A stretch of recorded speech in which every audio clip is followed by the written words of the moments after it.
Yeah, yeah, yeah, yeah. Because I'm happy. I'm a Muslim, that's what makes me happy, and that's the truth.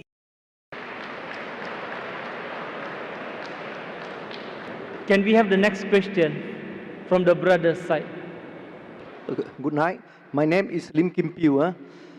So I think it is good for the Muslim extremists, extremists against the Western Christian who are ego and proud, because the Western Christian are rich, developed, and progress, and they look down on the Hindu, Muslim, and Buddhist. And the Muslim consists of over 40 countries, and the Buddhist over 10 countries, and the Hindu just a few. Nobody dare to challenge against the Christian. Only the Muslim dare to challenge against the Christian. The brother has said emotionally that the Christian of the Western country, they look down upon the Buddhists, the Muslims, the Hindus, and no one dares to challenge the Western Christians except the Muslims. Brother, I slightly differ. What you're saying is right. All Muslims don't have the guts to challenge the Western world. There are some Muslims like Tun Dr. Mahathir Mohamad.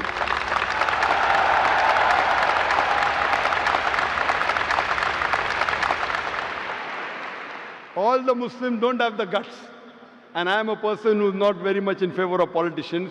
There are very few politicians who I respect, and one of them is Tun Dr. Mahathir Mohamad. And I remember when I met him the first time several years back in Abu Dhabi, we were discussing, and he said that if the Muslims, if the Arabs stop dealing in dollars, America will come on its knees immediately.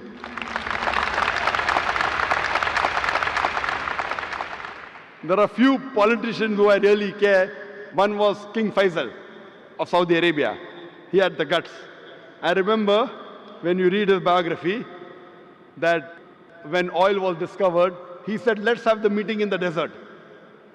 And that time when they pressurized the Muslims, King Faisal said that we are Badus, we are Bedouin, we are Arabs, we can go back to the desert. What will happen to you when we stop giving you oil? And I believe one of the things of Dr. Tun Mahathir Mohamad was that if he had the control of the oil, what the Arabs had, he would have ruled the world.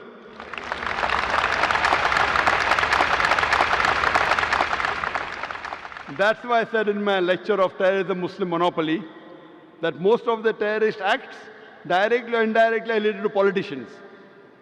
They try and create the vote bank. They create all this problem. In Islam, we do not believe that we should look down upon one another based on caste, color, or creed. Allah says in the Quran, in Surah Hujurat, chapter number 49, verse number 13, Ya ayyuhan nasu inna khalaqnakum min zakarin wa unsa wa jalnakum shu'uban wa qaba'ila lita'arafu inna akramakum indallahi atqakum inna Allaha alimun khabir. O humankind, we have created you from a single pair of male and female and have divided you into nations and tribes, so that you will recognize each other, not that you shall despise each other. And the most honored in the sight of Allah subhanahu wa ta'ala is the person who has taqwa. The criteria for judgment in the sight of Allah subhanahu wa ta'ala, the only way one human being can be superior to the other human being is not by wealth, it's not by color, it's not by creed, it's not by sex, but it is taqwa, it is God consciousness, it is piety, it is righteousness.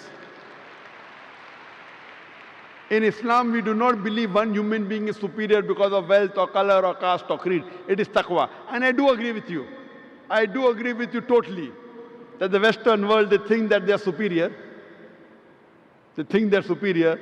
The only way you can be superior is by being extra God conscious, by being righteous, by being pious, not by setting rules.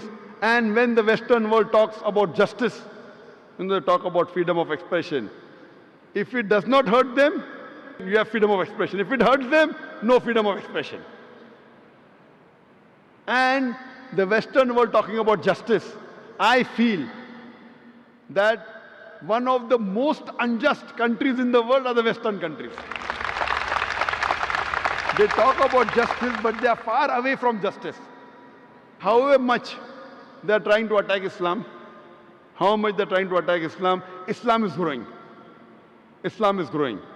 There are, mashallah, few Muslims who speak against the Western world, and the Western world tries and shut their voice.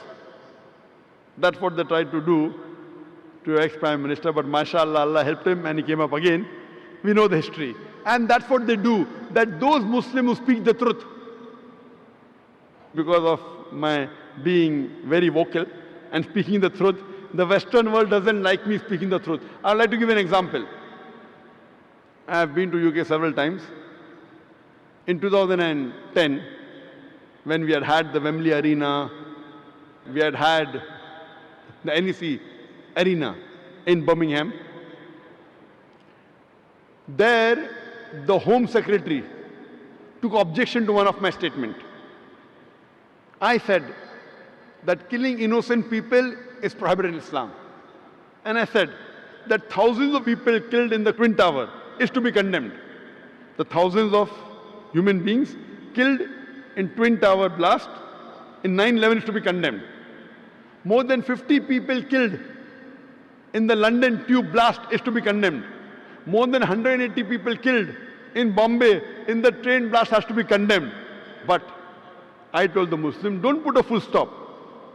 Besides condemning all this, I also condemn the thousands of innocent people killed in Afghanistan, in Iraq and Palestine. So the Home Secretary of UK put a ban. Zakir cannot enter UK. I told that the thousands of Americans killed in the Twin Tower I condemn. More than 50 Britishers killed in London condemn. More than 180 Indians killed condemn. But I was careful, the thousands of innocent people killed in Afghanistan. I didn't say thousands of Afghanistanis. Because the Western world considers some are terrorists. So I was careful in using my statement, thousands of innocent people killed in Afghanistan, in Iraq, in Palestine. So they want to ban me. They talk about freedom of expression. As long as you don't expose them, they don't mind.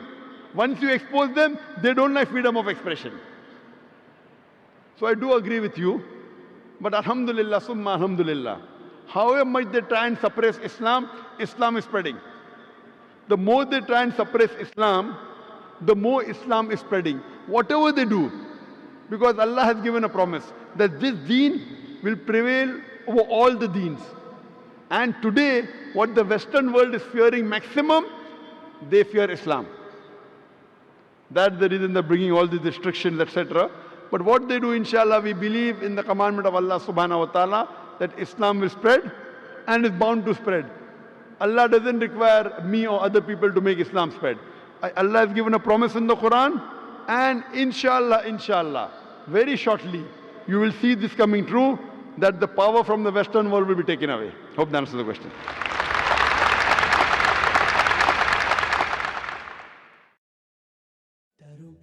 Let me tell you about my happiness.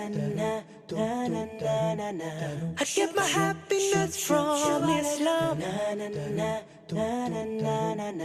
It makes me kind and a better human.